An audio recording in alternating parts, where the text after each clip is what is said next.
अंधे का पुत्र अंधा।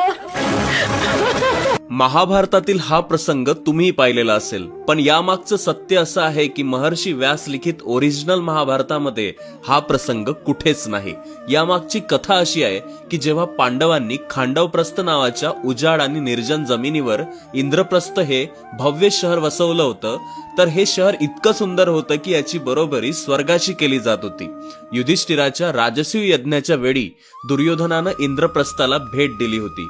एका ठिकाणी चमकदार फरशी पाहून त्याला वाटलं की तिथं पाणी आहे, म्हणून त्यानं आपलं वस्त्र वर उचललं, पण ती कोरडी जमीन होती।